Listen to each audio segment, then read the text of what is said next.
अरे ये बेवकूफी का सवाल पूछने की जरूरत सारे क्या सवाल है? बेवकूफी के जब लगेंगे। आपको सामने पता है कि चुनाव हुआ है, जिसका जवाब आपको नहीं आता वो अरे भाई जब सामने लगता चुनाव हुआ है, आपकी है हिम्मत, आपकी है हिम्मत, आपकी है हैसियत नरेंद्र मोदी से और भाजपा से पूछने की आज तक चुनाव क्यों नहीं हुआ भाजपा? मैं आपसे नहीं, आप मेरे मित्र हो, मैं बिल्कुल नाराज नहीं आपसे। आपने जो सेलेक्ट की बात करी, मेरी बात उस पर मेरा आपत्ति थी। सेलेक्ट नहीं, इलेक्ट हुए हैं। तो नेहरू जी और महात्मा गांधी दोनों के कहने पर भी उनके समर्थित प्रत्याशी क्यों चुनाव हार गए थे? अरे देखो मत, इन सबको जाने दो और मोदी जी को एक बार फिर आने दो। शुरू करते हैं। अरे खड़गे साहब ने बिल्कुल सच कहा है। इसमें दिक्कत क्या है? इसमें गलत क्या कहा है खड़गे साहब ने? खड़गे साहब पूरी तरीके से सही कह रहे हैं। पूरी कांग्रेस में श्री राहुल गांधी जी की एक प्रभावशाली भूमिका है, श्रीमती सोनिया गांधी जी की प्रभावशाली भूमिका है। गांधी परिवार हमारा सीमेंटिंग फोर्स है। हम अपने परिवार को पूरी तरीके से मानते हैं, जानते हैं, समझते हैं। और उस परिवार ने, जिस परिवार ने इस देश के लिए बलिदान दिया है, 43 साल जो परिवार जेल में रहा है, 2 प्रधानमंत्री जिसके शहीद हुए हैं,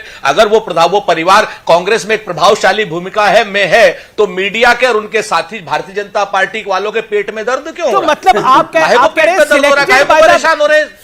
कह रहे हैं मल्लिकार्जुन खड़गे is selected by the Gandhi family. उन्होंने ये कहा है कि प्रभावशाली भूमिका रही है। चुनाव आपके सामने हो, अगर आप आंख से आपको कोई दृष्टि दोष है तो उस दृष्टि दोष का इलाज करिए। दृष्टि दोष नहीं है, मैं तो सवाल अगर किसी आदमी को दृष्टि दोष है, अगर नहीं, ये कोई सवाल, अरे ये बेवकूफी का सवाल पूछने की जरूरत सारे क्या सवाल है? बेवकूफी के जब लगेंगे। आपको सामने पता है कि चुनाव हुआ है, जिसका जवाब आपको नहीं आता वो अरे भाई जब सामने चुनाव हुआ है, आपकी है हिम्मत, आपकी है हिम्मत, आपकी है हैसियत नरेंद्र मोदी से और भाजपा से पूछने की आज तक चुनाव क्यों नहीं हुआ भाजपा?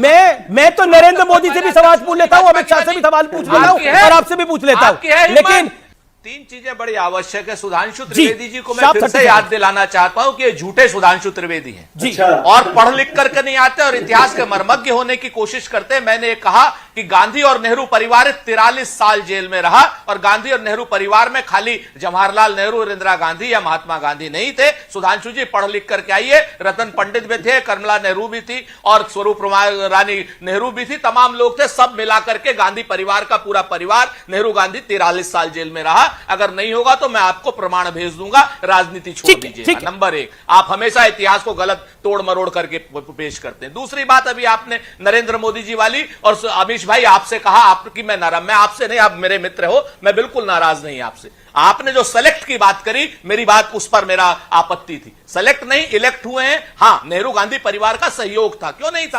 और तीसरी बात, बिल्कुल कह रहे हैं सबसे बड़ा सहयोग उन्हीं का था। कैसे कैसे लोग रहते हैं यार यहाँ पर। देखिए, एक पंक्ति होती है कि लाख छुपाओ छुप न सकेगा, राज हो कितना गहरा, और दिल की बात बता देता है असली नकली चेहरा। तो आज खड़गे जी के चेहरे में क्या असली है, क्या नकली है, क्या मुख है, क्या मुखौटा है, बहुत साफ सामने आ गया। इसमें कोई गलत बात नहीं है।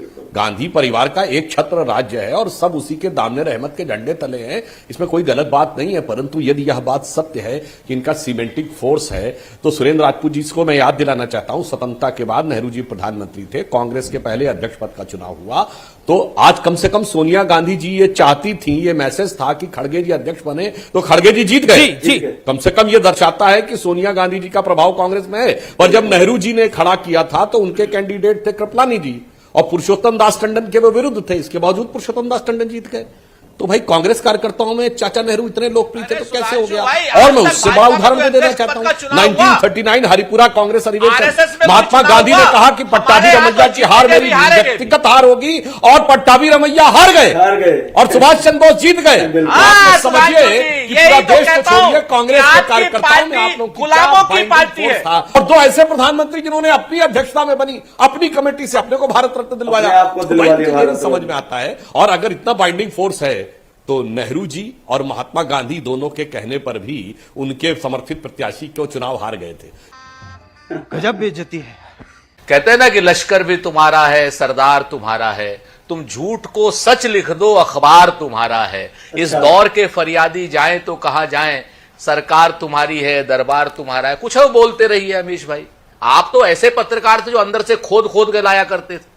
आपको तो पहले से मालूम होता था कि भाई नीतीश कुमार जी जो हैं अपनी आंख का इलाज कराने आए हैं, आंख के इलाज के बाद वो किसी से नहीं मिल सकते, इन्फेक्शन का खतरा हो जाता है।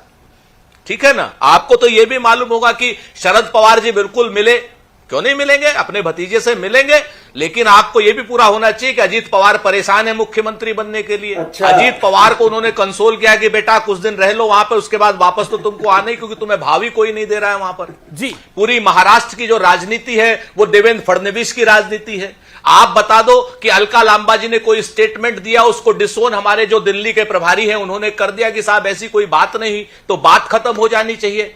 आपको इंडिया के गठबंधन में दरार दिख नहीं रही है, दरार पैदा करने की कोशिश कर रही है भारतीय जनता पार्टी और उसका समर्थक मीडिया।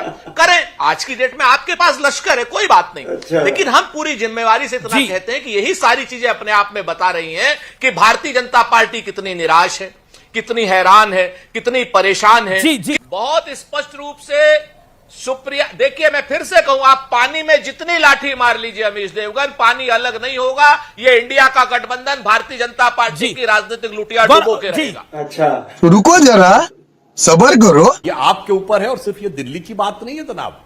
पंजाब में भी आपके स्थानीय नेता बोल चुके हैं कि आम आदमी पार्टी के खिलाफ हम बाकायदा संघर्ष करेंगे। और बंगाल में अधीर रंजन चौधरी जी आज भी बोले हैं, वो तो ये भी बोल चुके हैं कि कोई लोकतंत्र जैसी चीज ही नहीं है, मगर बेंगलोर में साथ में रहना है। तो इसलिए मैं कह रहा हूं, रुको भी मत भी, आखिर में जनता जानते क्या कहेगी, अरे देखो मत, इन सबको जाने दो और मोदी जी को एक बार फिर आने दो। यही भविष्य की स्थिति होने जा रही है। यही नहीं, अभी और सुनिए।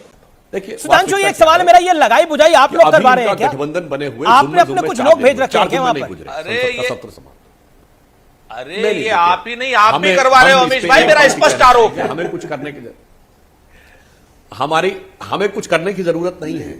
वहां एक से एक धुरंधर बैठे हुए हैं जो अपने आप अपना काम लगाने के लिए तैयार है। मजा आया।